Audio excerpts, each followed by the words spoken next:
The first time the name human was whispered in the Galactic Senate, most laughed. They were seen as just another backwater species on a dying blue planet, too emotional, too fragmented, too primitive. They hadn't even colonized beyond their star system when the Senate marked them as non-hostile and irrelevant. That was their first mistake. I remember the day they decided to take Earth. I was there. I sat behind the Varro's delegation as their lead env. Clicked and hissed through his translator. We will extract the minerals with precision. The species will be managed. Resistance will be brief. That word still haunts me. They landed there. Drones in what used to be called Africa, near a region rich in cobalt and uranium. At first humans protested, peaceful. Mostly. Some fought with guns, some tried with words. The aliens barely noticed. They rolled over entire cities with mechs taller than towers, neutralizing entire resistance cells in seconds. But humans don't forget, and they never take loss quietly. The retaliation didn't start with governments or armies. It started with one man, a father. His name was Commander Grant, though most in the galaxy know him by his other name now. The Earth Fire. He lost his 2 sons in the mineral raids, crushed beneath rubble when the drones fired on a civilian convoy. His wife died later from injuries. They said it was a statistical inevitability. That word, that cold, calculated excuse, lit a fire inside him no alien algorithm could ever predict. Grant didn't scream. He didn't beg. He vanished. For 2 years, nothing. Then came the first explosion, not on Earth but on Von 5, a mining world 3 galaxies over. The entire capital city vaporized.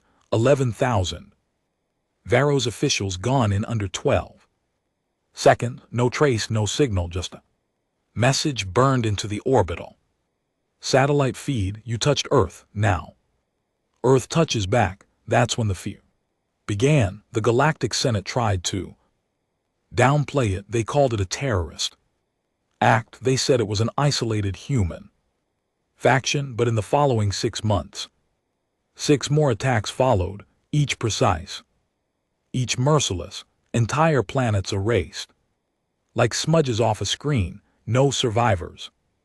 Always the same message left behind. I remember one senator from the Cathari species, arrogant, long-necked diplomat with 9 tentacles. He stood during session, laughed and said, "Let them come. We've wiped out more dangerous insects in our history." 2 days later, his palace was reduced to ash. His species went underground. Literally, they haven't surfaced since. Here's the thing we didn't understand. Back then, humans are emotional, but they weaponize emotion. You burn their homes, they don't rebuild. They come back with fire, not because they enjoy war, but because they refuse to forget pain. Some of the older species, the ones who survived the first purge centuries ago, started whispering warnings across sectors. Do not provoke the humans. Their retaliation is legendary. Most didn't listen. They thought it was myth, an exaggeration of war stories. But I've seen it. I've seen the aftermath of Earth's revenge. I've walked through the glass ruins of Traz. 4. I've stood at the edges of scorched oceans where once thriving cities were reduced to blackened craters, and I've read the reports, classified, hidden deep in Senate records, about what humans do when they truly go to war. You don't win, you don't survive, you disappear. Now I sit here in the cold silence of a space station orbiting the wreck of what used to be the Varro's home world. I Record this warning not for my kind, we are already dying, but for those who will come after, for any species foolish enough to test Earth again. Do not mistake their patience for weakness. Do not mistake their silence for surrender. And above all, never hurt what they love, because if you do, they'll come for you, and when they come, they don't stop. They say revenge has no timeline. For humans, that couldn't be more true. After the Sixth World fell, the Galactic Senate finally acknowledged the truth. This was no rogue faction, no terrorist cell. It was coordinated, precise, deliberate, and it wasn't just one man anymore. Grant, Commander Earthfire, had become a ghostly myth to most, a name only whispered among soldiers and mercenaries, but behind the scenes he was building something, not just a response force, not a resistance group, but a machine of vengeance, a movement with a singular goal: never again would Earth be touched without punishment. What scared the Senate the most wasn't the destruction, it was the silence. There were no broadcasts, no ultimatums, no declarations of war, just the burning of worlds one after another, with only a small chilling signature left in the wreckage. Retribution delivered. It wasn't until they targeted Harkin Station, the Senate's most fortified command center, that we truly understood what the humans had become. Harkin was impenetrable, a fortress floating on the edge of a gravity well protected by 12 planetary rail guns and a standing fleet of 40,000 elite troops. It was a symbol, a statement. This is where the galaxy draws its line. And it vanished in under 30 minutes. I was stationed on Tarni 7 when the news came. No warning, just static feeds. Silence from the station, then fragments, shattered hulls, debris. Fields stretching thousands of kilometers, not a single life form recovered. The last image retrieved from a damaged escape pod showed a man, tall, pale, cold eyes staring into the camera. No helmet, no insignia, just a patch on his arm. It wasn't a flag, not a nation's crest, just one word: Earth. It was then the fear reached its peak. Species who had mocked Earth began suing for peace. Entire systems abandoned their colonies just to avoid being associated with the aggressors. Trade routes were cut. Military alliances collapsed. Smugglers started refusing Earthbound missions. Even the Senate itself, once proud and all-powerful, declared emergency neutrality toward the human conflict. But it was too late. See, humans don't negotiate after the fact. They remember, they wait, and when they rise, it's not for control, it's for balance. Not one that includes forgiveness, but one that ensures pain is paid back with interest. Grant wasn't alone anymore. He'd built an underground alliance, not of planets but of people. Men and women who had watched loved ones be dragged from shelters, their cities flattened for minerals, their children buried under alien rubble. He didn't recruit, he didn't persuade, he just waited, because loss creates warriors. His fleet wasn't official, it didn't fly under any nation's banner, but it was deadlier than anything the galaxy had ever seen. Each vessel retrofitted from stolen tech enhanced with human ingenuity, brutality, and unpredictability. Where alien ships relied on shields and protocol, human ships used tactical rage.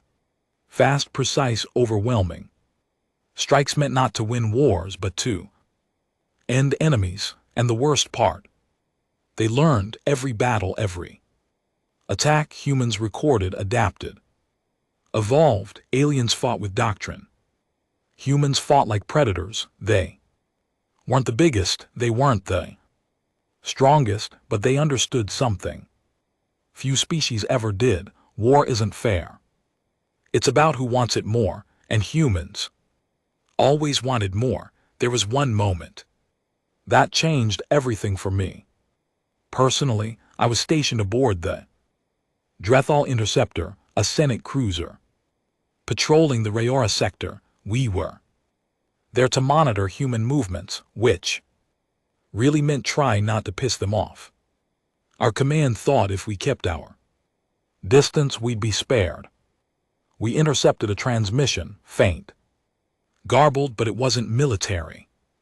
It was a child human crying, something about a refugee ship being hit by pirates, non-human raiders feeding on Earth's fractured refugee trail. Protocol stated we ignore unauthorized transmissions.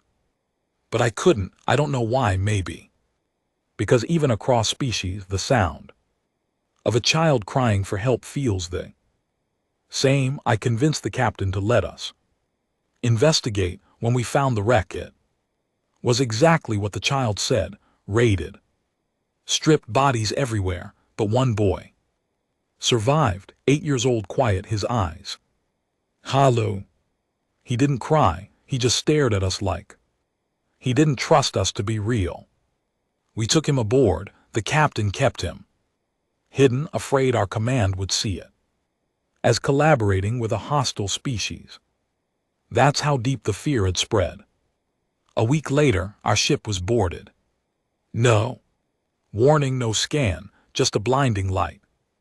A pulse that disabled our weapons. Human soldiers, armor black as void, helmets with red visors, walked in like ghosts. Not killing, not yelling, just moving with perfect coordination. In less than 10 minutes, we were neutralized. Then one of them spoke, calm, controlled, male voice, American accent, cold as frost. We came for the boy. The captain tried to protest, said we'd saved him, protected him, that we weren't enemies. The soldier didn't argue, he didn't shout, he just turned and said, Commander Earthfire sends his thanks. But this is not a rescue, this is a reminder. And then they left. No destruction, no bloodshed, just a message, a test. And we'd passed. That was the moment I realized the humans had rewritten the rules of war. They weren't fighting for conquest. They weren't looking for territory. They weren't seeking galactic recognition. They were making a point. You hurt them even once, and they'll make you remember. For centuries, now in the shadows of broken worlds, the name human carries a weight heavier than any throne. There are sectors where their ships never go. Because they don't need to. The stories do the work for them. Children of other species grow up hearing tales of Commander Earthier, not as a villain, not even as a hero, but as a warning. Proof that you don't survive by mocking weakness, because sometimes that weakness turns out to be human, and humans, the only species that thrives in pain. Some try to explain it, say their brains are different, that their emotions are volatile chemicals with no regulation, that they bond too deeply, grieve too hard, love too fiercely. But that's not it. The truth is humans carry something deeper than biology, something no scanner can detect, no algorithm can predict, a grudge. They don't forget, they don't forgive, and when they fight, they bring everything. Their sorrow, their rage, their history. That's why the old generals of the galactic war whisper their name like a curse. That's why veteran species avoid eye contact when speaking of Earth, and that's why I recorded this testimony. Because this galaxy forgets too easily. It forgets the smell of burning worlds, the screams through broken comms, the Way Earth's warships appear from black space, no warning, no negotiation. Justice. And somewhere out there, Commander. Earthfire is still watching, still. Waiting, not for war, for a reason. Reason to show us all again why the phrase, do not provoke the humans, is not advice, it's a survival command, because in this universe, you can step on any creature and feel nothing, but when you step on a human, you better pray they don't stand back up. I still remember the look in the boy's eyes, the one we rescued from the pirate wreck. He barely spoke a word the entire time. He was aboard the Drethal Interceptor. But those eyes, like something inside him, had already died, like he'd seen the worst the universe had to offer and realized it could only get worse. But when the human strike team took him, he didn't cry, he didn't ask questions, he didn't even flinch. He just nodded like he'd been waiting for them. After they left, we all stood there, officers, security teams, crew, completely stunned. Not a shot fired, not a scream heard, just efficiency, precision, and presence. That's what made it terrifying. They weren't loud about their power, they didn't need to be. Humans moved like they knew exactly who they were. They had nothing left to lose. Our ship was left untouched, but the message was clear: if you had something they wanted, they could take it, not out of cruelty, not even for vengeance, just because they could. 2 weeks after that incident, whispers began to circulate about a new human presence near the Outer Rim colonies. Not warships, but something else. Something called the Ember Line. We didn't know what it was at first. No official records, no confirmed sightings, just fragments, half dead transmission log, stories from smugglers and freight runners. They all said the same thing: a line of fire in space, ships appearing and disappearing in moments, silent, ghost-like, always near planets that had betrayed Earth. One freighter captain claimed he passed through the area on a routine mineral run and saw a chain of vessels lined like teeth in a jaw, all black, no IDs, no movement, but when I blinked they were gone. He didn't even dock, just turned his ship and fled. That man was a veteran of 5 Senate wars. He never shook during combat, but when he told his story, his hands trembled like he was freezing. The Ember Line was more than just a military presence, it was a signal, a perimeter, a warning. The message was simple: we see everything, step closer and we'll erase you. Within 2 months, 7 former Earth exploiting colonies went dark one by one. No distress signals, no survivors. The last known communication from any of them came from a panicked scientist screaming into his comm link before static cut him off. They're not coming with armies, they're coming like a storm. You don't see it until it's already on top of you. That transmission was never made public, but I heard it. I worked in intelligence analysis back then, sat in a dark room reading the fallout reports while officials panicked about how to contain the growing human threat. But here's the thing: no one at the top wanted to admit it was too late to contain anything. Humans had shifted the pain of what had been done to them, their families, their homes, their world, had forged something unstoppable, something beyond war, beyond strategy. They weren't fighting for survival anymore. They were erasing history, rewriting the power structures of the galaxy with fire and steel, and the galaxy was powerless to stop them. Because humans don't build legacies on peace treaties, they build them on the bones of those who underestimated them. What's worse, they didn't want control. They didn't want territory, that's what made them dangerous. They didn't play the game, they were burning the board. I was transferred to a diplomatic post shortly after the Ember Line emerged. They assigned me to Radis Prime, a neutral world far from contested zones. My role was to monitor communications and assess the psychological impact of human escalation across local systems. It didn't take long to see the patterns. The shift wasn't just military, it was cultural. Entire civilizations were now changing how they taught history. Academic institutions that once labeled Earth as a primitive cradle world were rewriting their texts. Diplomats began avoiding human topics altogether. Fear had become currency and Earth owned. The bank, I'll never forget one conversation I had with a Uluru trader. Big scaly bastard with eyes like oil. He leaned across the table in a smoky bar and said, "You ever wonder why the humans don't broadcast their victories? Why they don't post propaganda?" I shrugged. "They don't need to," he grinned, teeth like shattered glass. "Exactly, because they let the silence do the talking."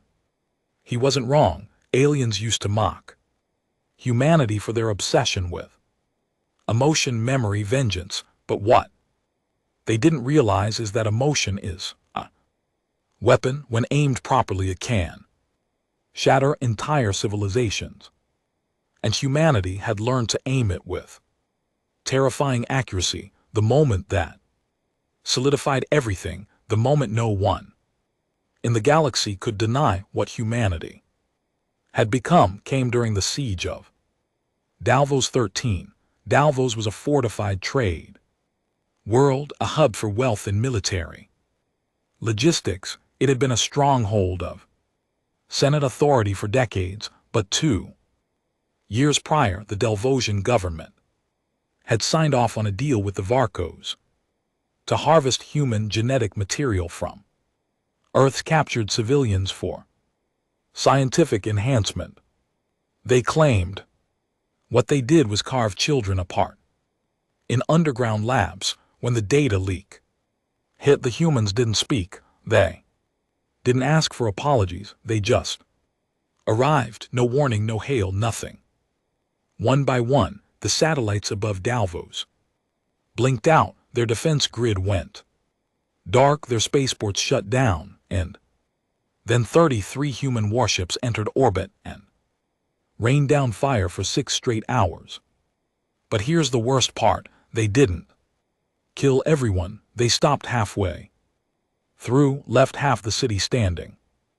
Why? So that someone would be left to remember. Someone would be left to speak of the screaming metal beasts that tore through the sky, of the black armored soldiers who moved through the rubble like death itself, of the flames that never quite died out even weeks later. Davos became a scar, a permanent reminder that some crimes are answered not with trials but with annihilation. And yet even after that, some still tried to negotiate. The Senate sent peace envoys, proposed reparations, offered full pardons. Some even begged for mercy, but the humans never responded. Not once. Their silence was the response. You see, that's what no one prepared for. Not the power of their weapons or the speed of their ships. What broke the galaxy was the cold, calculated wrath. The knowledge that somewhere in the darkness of deep space was a man who remembered every name, every offense, every betrayal, and he wasn't coming to talk. He was coming to settle the account. Commander Earthfire's face became legend, but not in the way generals are remembered. He wasn't revered for strategy. He wasn't idolized for leadership. He was feared because he represented every broken man who'd ever been told to move on, every father who buried his child while the universe looked the other way. Every voice that had screamed into silence and finally screamed loud enough to burn worlds. Now, decades later, I sit alone in a bunker on a dying moon, recording this not for redemption, not for pity, but for truth. Because the stories you hear now, the ones about peace with Earth, the ones saying humanity is healing their lies, you may not see the fire, you may not hear the engines, but they're out. They're watching, waiting, and all it takes is one spark, one injustice, one more reason, and then the silence will break and the stars will burn. Again, the old galaxy died the day Earth went silent. It wasn't that their ships vanished. We still saw them in the distance, skimming across void space like hunting wolves. It wasn't that their weapons were gone. They still held the power to fracture planets if they wanted. What died was diplomacy, and with it any illusion of balance between species. The humans had changed, yes, but worse than that, they had made the galaxy change with them. You couldn't do business the same anymore. Entire economies collapsed because no one wanted to be caught dealing with any race that had once wronged Earth. Mining contracts fell through, trading pacts dissolved, even the black market shifted. People began asking not about prices, but about risk. Risk of being seen. Risk of being remembered. Risk of being targeted. The phrase, "were we involved with Earth?" became the opening question in every negotiation. Some tried to erase their records, delete archives, change names, falsify government ties, but humans have a particular skill no other species developed to such perfection. They keep receipts. They built a database called HFY. No one knew how they gathered the intel. Some said it was AI enhanced. Some said they tortured officials for data. Others said they had a network of informants in every major galactic hub. All I knew was that the moment HFY became public, entire star systems panicked. It listed names, times, transactions, who sold what, who signed off on what, who watched Earth bleed while they collected credits. And once your name was in HFY, there was no removing it. You had been marked. The first official execution came 1 week after HFY's leak. A Senate defense contractor retired, living quietly on a floating resort near the Glorin Nebula. One night, his mansion simply vanished. No explosion, no wreckage, just gone. Like someone erased the coordinates from reality. In its place, etched into the floating rock where the estate once stood, archive number 177, Earthblood. Facilitator. 2 days later, his family was gone. HFY was not just a weapon, it was psychological warfare. Every citizen, every politician, every soldier that once thought they had slipped by unnoticed now lived in dread, because Earth hadn't just remembered the crimes. They remembered the names, the dates, the witnesses, and there was no statute of limitations. I once served alongside a man named Renick, a quiet tech officer from the Euridian Republic. Smart guy, clean record, or so we thought. He was the type who fixed broken nav boards and didn't talk much, but one day he came into the mess hall, pale, shaking, his hands red from where he'd clawed at his own face. He'd found himself in HFY. Just a footnote. 30 years prior, he'd approved an energy shipment to the Varco's outpost that bombarded Earth's southern hemisphere. Back then, he'd been a junior officer. He hadn't even known what the shipment would be used for, but it didn't matter.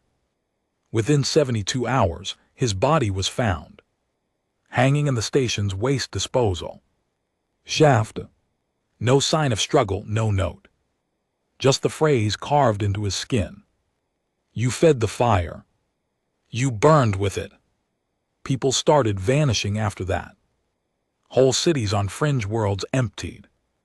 Overnight, some species began self-imposing curfews. If a ship within Earth's signature entered the sector, you locked your doors and prayed you weren't on the list, but the worst was yet to come, because eventually Earth spoke.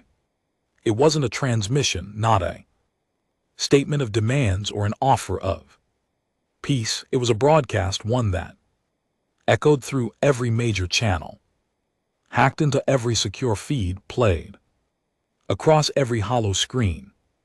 Simultaneously, a man appeared, face rough, lined with years of war, no insignia on his armor, just a dull matte black vest with the same patch as always.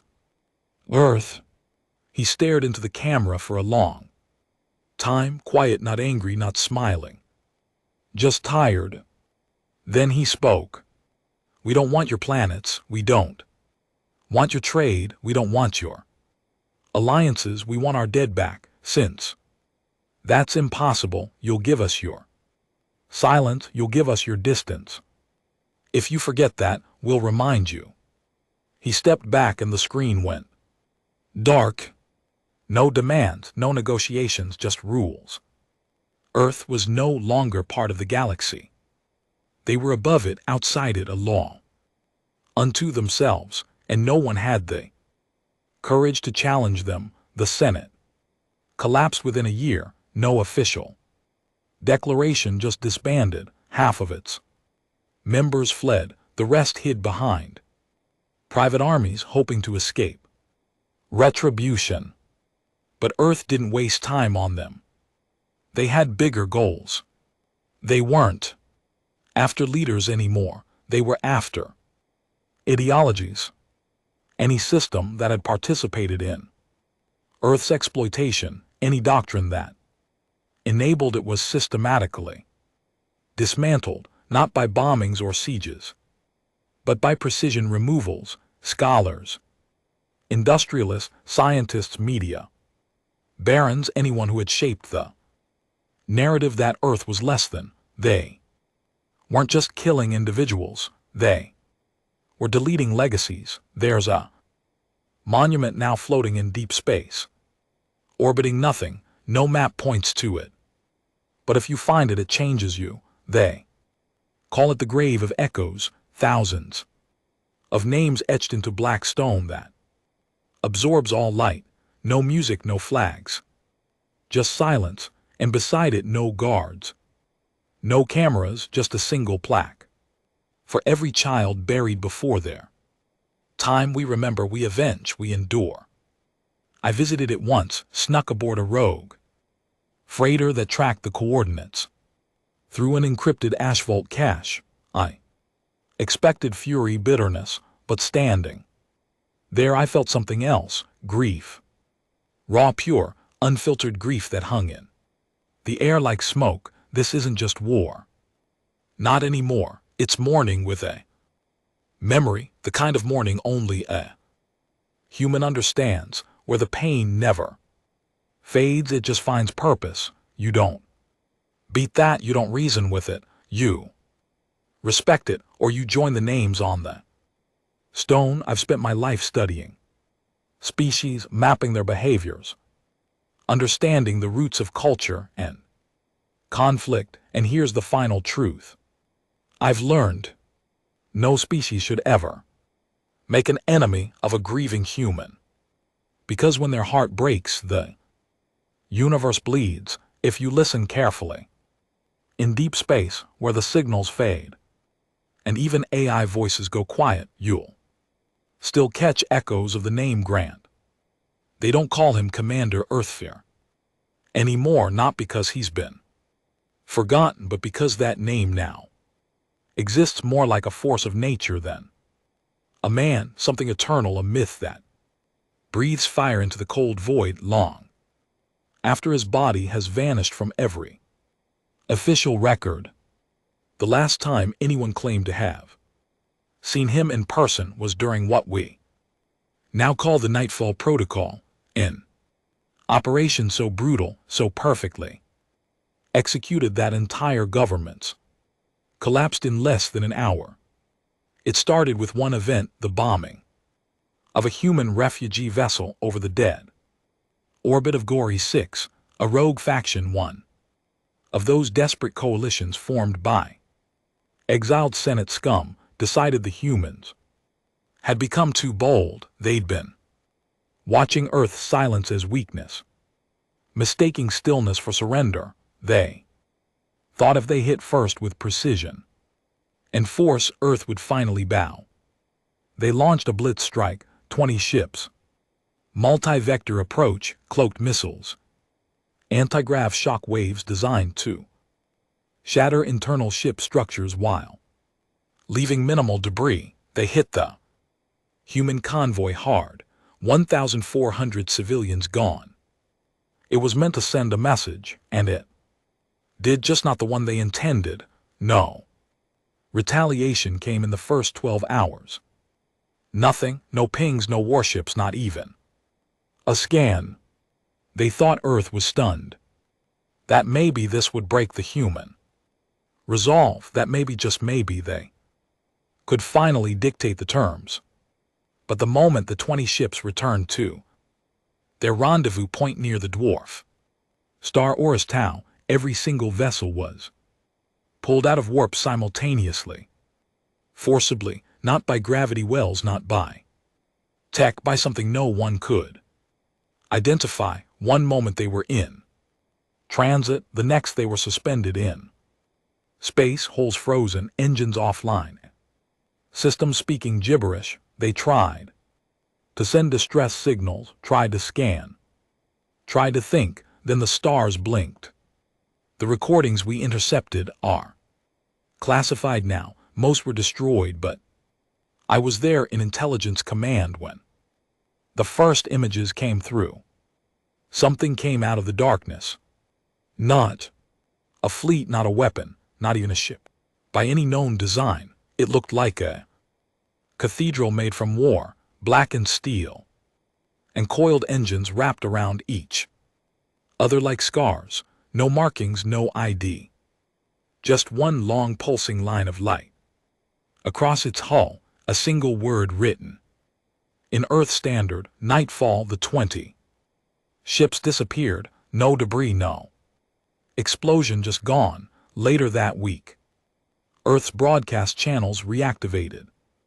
After 5 years of total silence, every major network in the galaxy was hijacked, every screen lit up, markets, war zones, even private comms. The image was simple, static, then a voice, male, American accent, calm. You bombed our refugees, you made ashes of our children. We told you once, do not provoke the humans, now you will learn what provocation costs. Then came the Nightfall Protocol across 16 star systems, every AI connected. Infrastructure began to fail, but not all at once. First lights dimmed, then communication towers collapsed. Internally, no explosions, no tampering.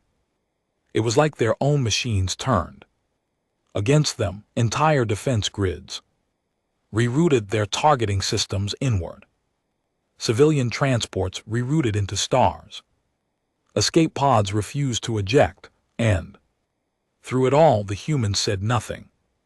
They didn't fire a single shot. They just watched. The rumor is that Earth had created something beyond artificial intelligence, some kind of cognitive virus, a sentient logic bomb, a living code written with one purpose: punishment. It didn't just disable systems, it made them remember files restored from decades ago, memories of atrocities replayed in loop across every public screen, officials forced to watch videos of raids they authorized, their Own voices, their own faces admitting to crimes they'd tried to erase. Whole populations went mad. Some chose mass suicide. Others begged for human ships to come finish what the virus started. But no one came. That was the lesson.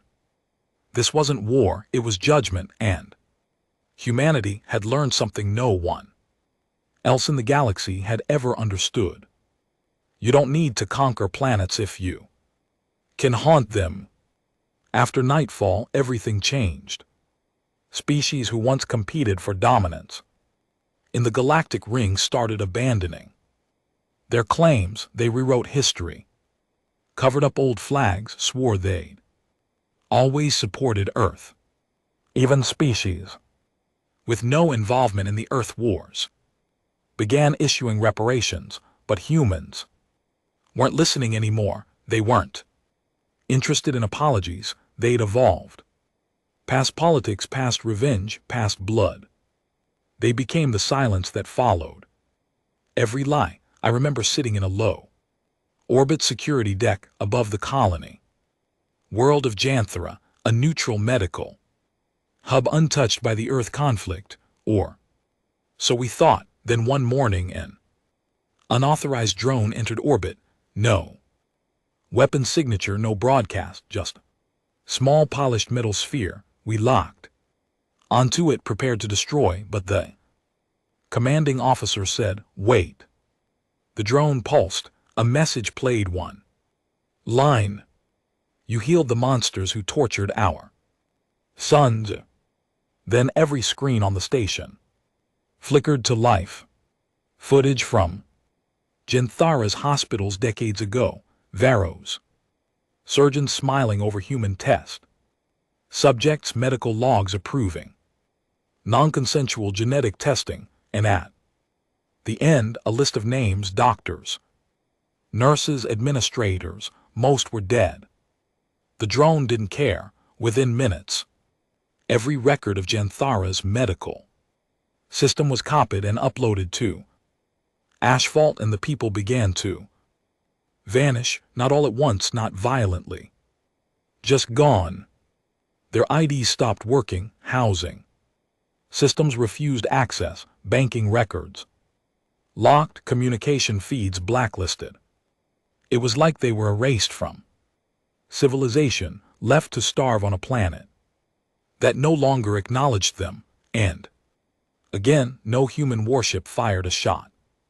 They just erased their names from the story. That was Earth's new doctrine. Their new kind of warfare, not death, not destruction, oblivion. You wouldn't even get a grave. They no longer cared about territory or survival. They only cared about truth, that no crime would go unanswered, no atrocity would vanish, and no species would ever forget what they did to Earth. Some tried to resist. Some built new coalitions, hired bounty hunters, rebuilt fleets, but by then, fear was baked into their DNA. Soldiers flinched at shadows, pilots refused Earthbound missions, captains faked system malfunctions just to avoid patrols near asphalt-marked zones. You could fire 1,000 shots and never touch a human ship. You could speak for hours and never hear a reply, but they were there watching, always watching.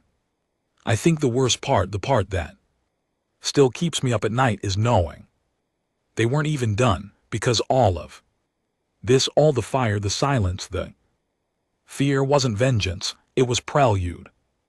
A long, slow breath before something much larger. What that is, I can't say, no one can. But if you look at the stars long enough, you'll start to see patterns. Fleets moving in silence, stations going offline with no explanation, whole moons converted into black structures with no entry ports, no windows, just signals bouncing back into themselves like whispers stuck in memory. And then every once in a while you'll see a glimmer. Single vessel, matte black, no ID, no Sound, just one word painted across its hull. Remember, that's all humans want. Now for us to remember. Because if we forget, if we grow arrogant again, if we dare touch Earth, they won't respond with war, they'll respond with extinction.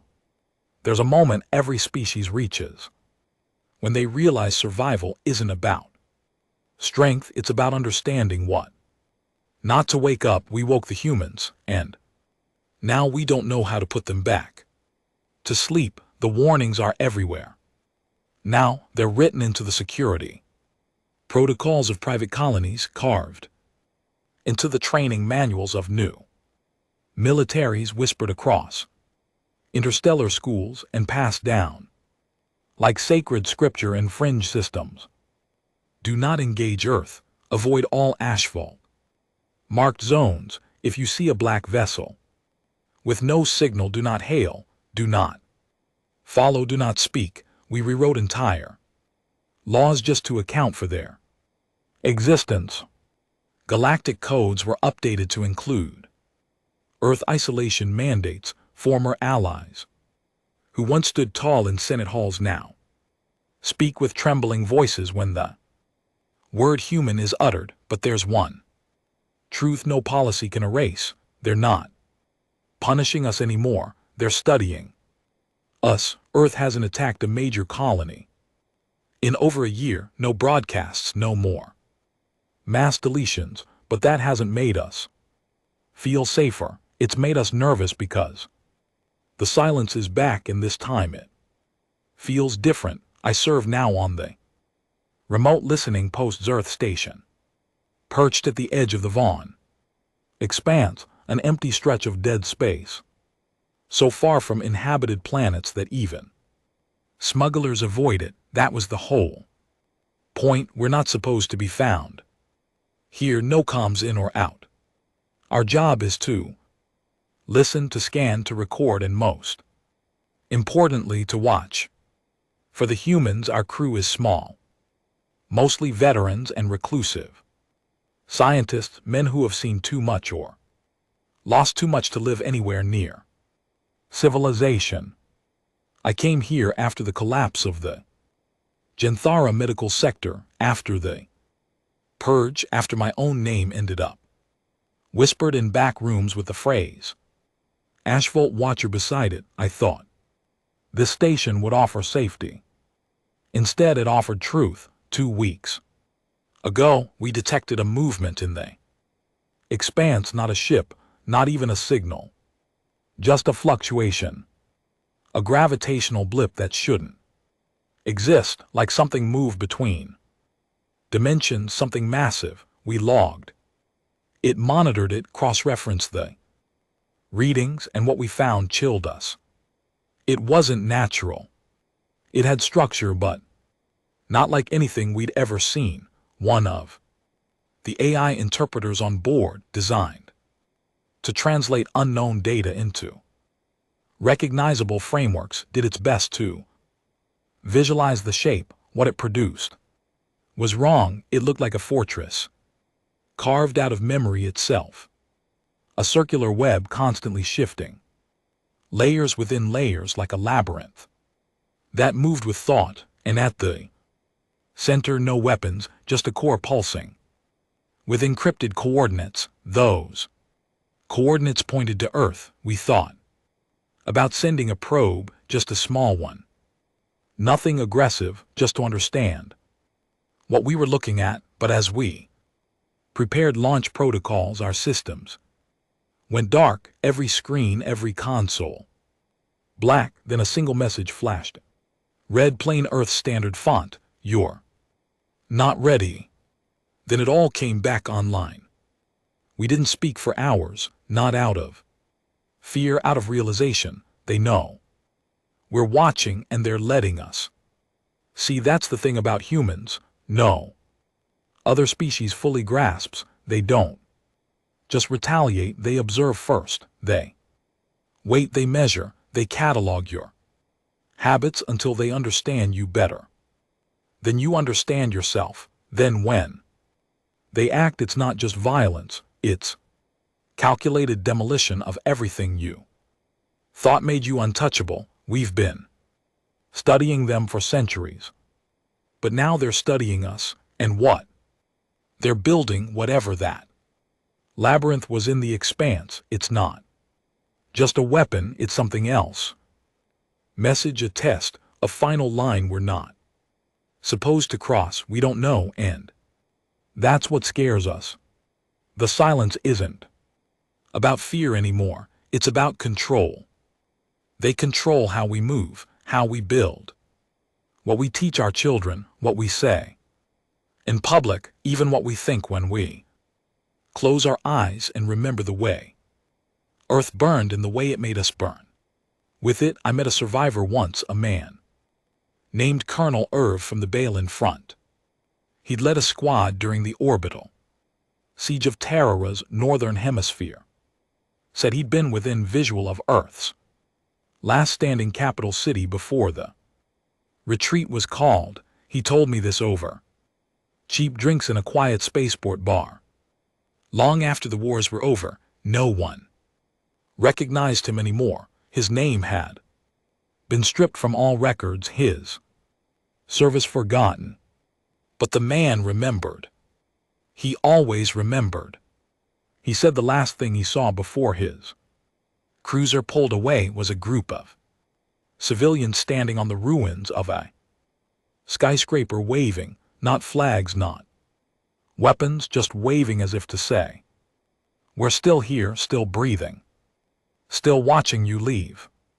He said that was the most haunting thing he'd ever seen, not the burning cities, not the wreckage, but the look on their faces, not anger, not desperation, just promise, like they already knew what would come next, and they were waiting to watch it happen. When Earth lost, they didn't lose hope, they built their rage into legacy, and that legacy has become a blueprint for fear. Even now, as I record this, I know someone might hear it, someone on Earth.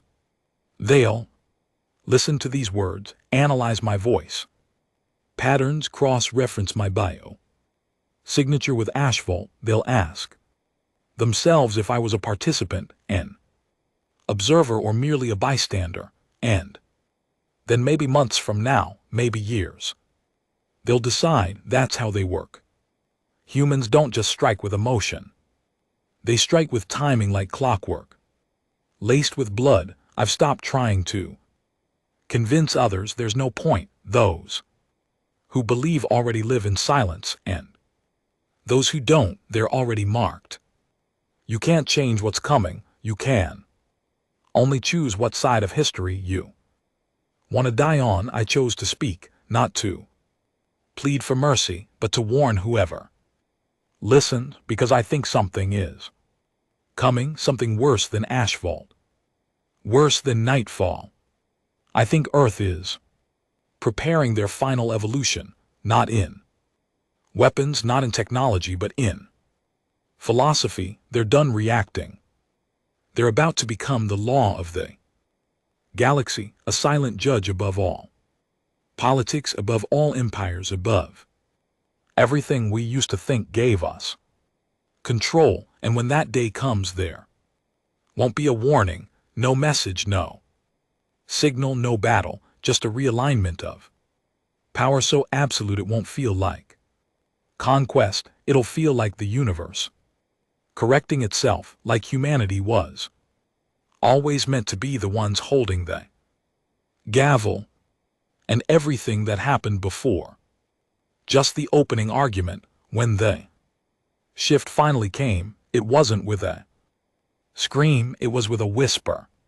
For years we had been waiting for another nightfall, another judgment, another wave of annihilation that would remind us why humans must not be provoked. But Earth didn't strike with fire this time, they struck with purpose. Across the galaxy, reports began coming in, quiet ones at first, small outposts going dark, not destroyed, not attacked, just gone. No violence, no wreckage, no survivors.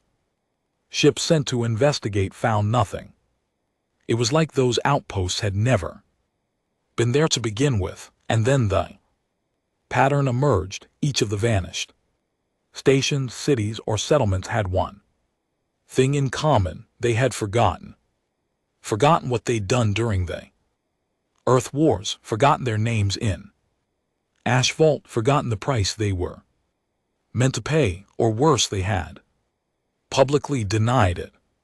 One colony, de Larfour, held a celebration marking the end of the human conflict, fireworks, speeches, even reenactments mocking the fall of Earth's resistance. They broadcasted across trade channels, smiling, cheering.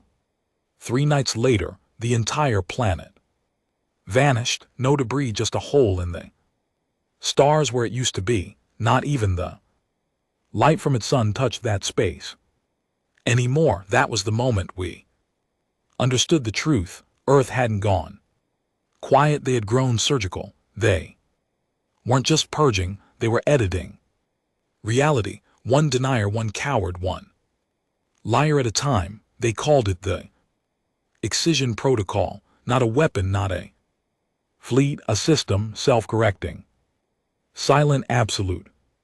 When the excision began, it changed everything. We stopped building monuments.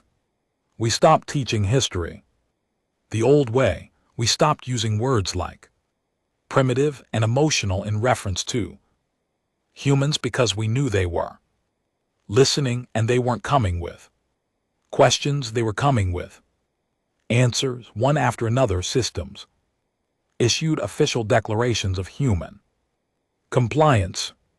Entire planetary economies shifted to support Earth's infrastructure. Scientists who once mocked human biology started referencing human neurochemistry as a standard model of resilience. It wasn't political, it was survival. I worked then as a deep translator for a neutral archive satellite orbiting Muse Prime. My job was to categorize transmissions from extinct civilization and preserve what little culture hadn't been erased by centuries of war. One day I received a file from an anonymous source. It was encrypted in a forgotten human dialect, Old Terran English, laced with syntax errors that suggested it came from a child. The message was short. You said we were animals, we remembered. You said we would die quiet, we screamed. Until you burned, you laughed. Now you'll whisper our names forever. That file wasn't archived. I didn't dare store it. I deleted it from the system and scrubbed the logs, not because it was terrifying, but because I understood one terrifying thing: it wasn't a message for us, it was a reminder for them, for the humans. They weren't doing this because they wanted revenge anymore. They were doing this because they had become the memory itself. We thought we were recording their history, but it was us who'd become their story. Now cautionary tales whispered to human children as bedtime warnings. I've since met a few of them.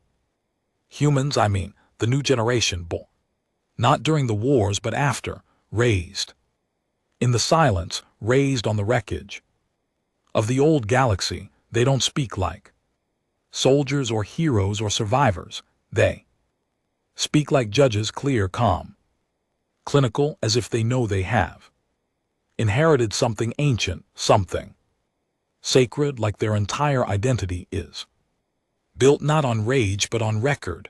One boy, barely 16, told me this without blinking. We didn't lose Earth, we became it, and now Earth lives wherever we decide it does. Another girl, a pilot candidate at a deep space flight academy, said this when asked if humans would ever forgive. We don't forgive, we outlast. These aren't angry youths seeking retribution. These are young minds forged in legacy, trained not to hate, trained to remember and act only when forgetting becomes dangerous. That's how Earth wins now, not with fleets, not with missiles, but with memory, every act of compliance, every new colony that swears fealty to the Excision Protocol isn't being forced. They're afraid of being forgotten. Because in this new galaxy, to be forgotten by Earth is worse than death. It means you never mattered. It means no one will come for your body. No one will light a torch on your grave. No one will even know you existed. That is what Earth has weaponized. Oblivion. We thought we'd crushed them. We thought we'd buried their hope under rubble and treaties, but humans don't bury hope. They bury witnesses, and when they bury them deep enough, they plant seeds in the dark. And what grows from that pain, it's not forgiveness, it's dominion. I received a classified feed 2 nights ago, a signal bouncing off a broken Senate relay deep in the ruined sector. Most of the data was corrupted, but the last frame showed a gathering, humans. Not in armor, not in military dress.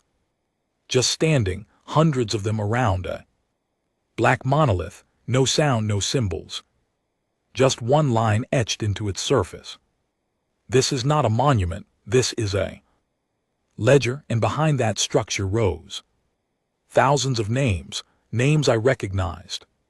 Commanders, politicians, scientists, traitors, entire bloodlines, and the date stamped beneath each, not when they died, but when they were remembered. When Earth chose to remember them, and next to each name, a red line, some solid, some broken, and some still blinking.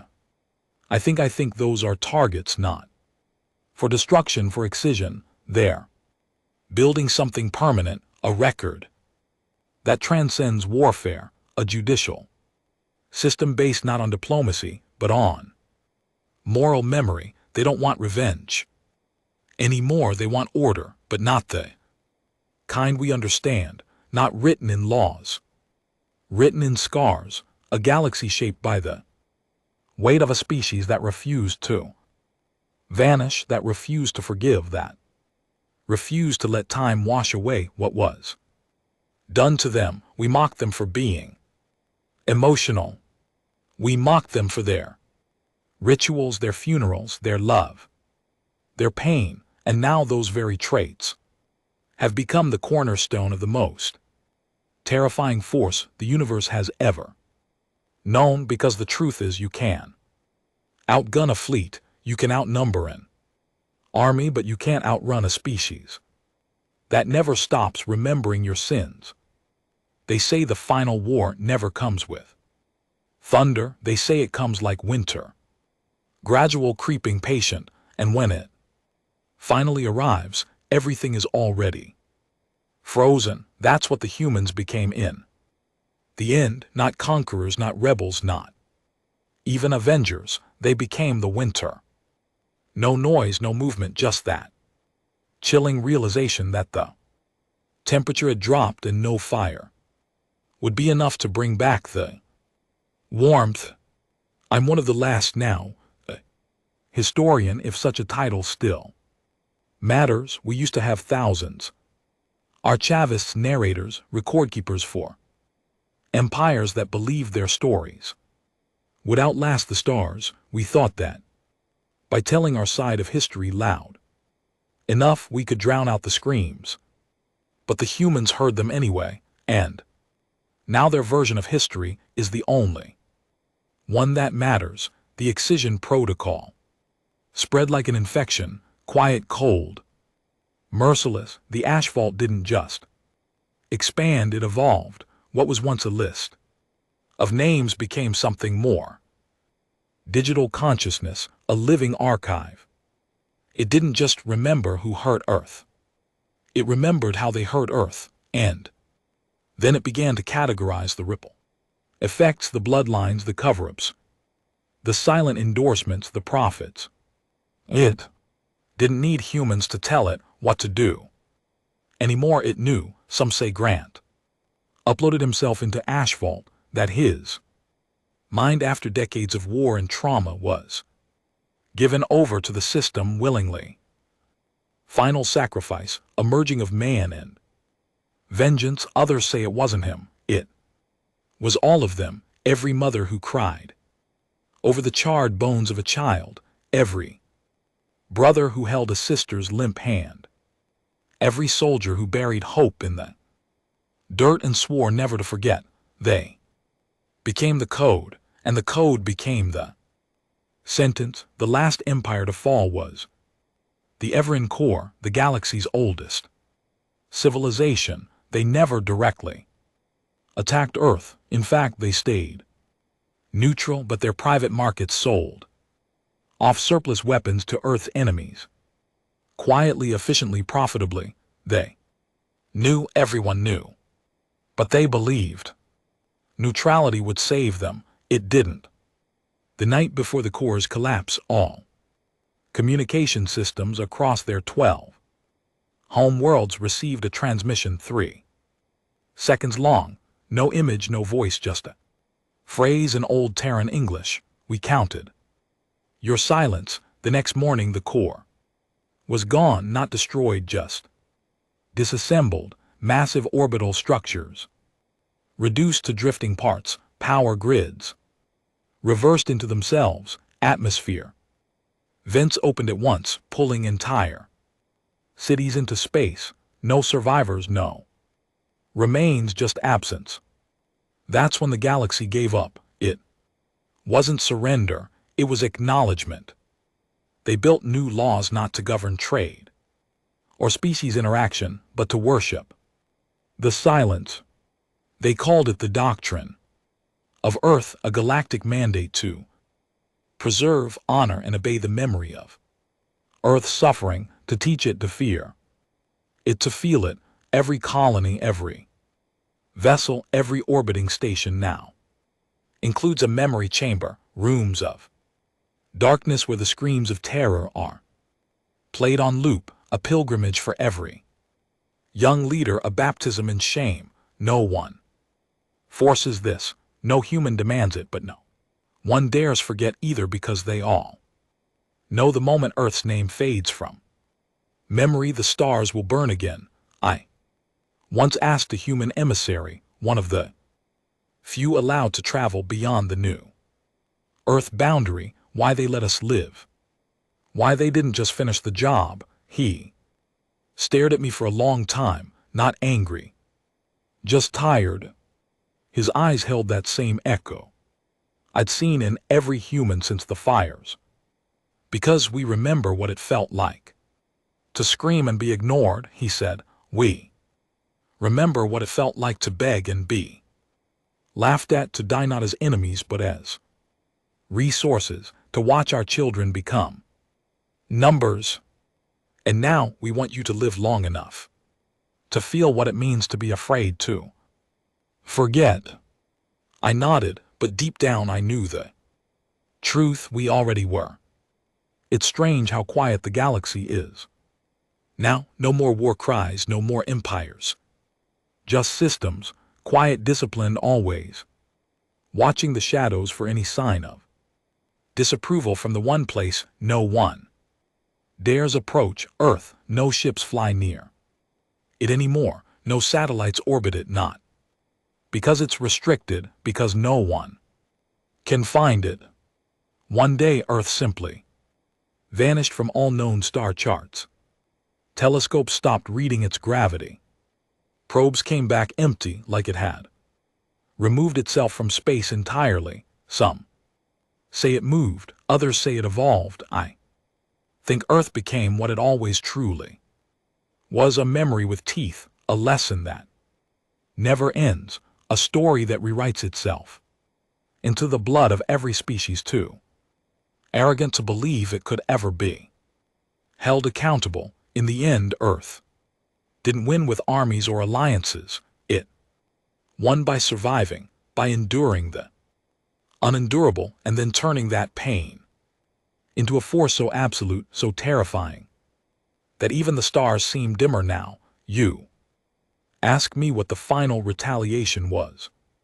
It wasn't fire, it wasn't bombs, it was making us remember them forever.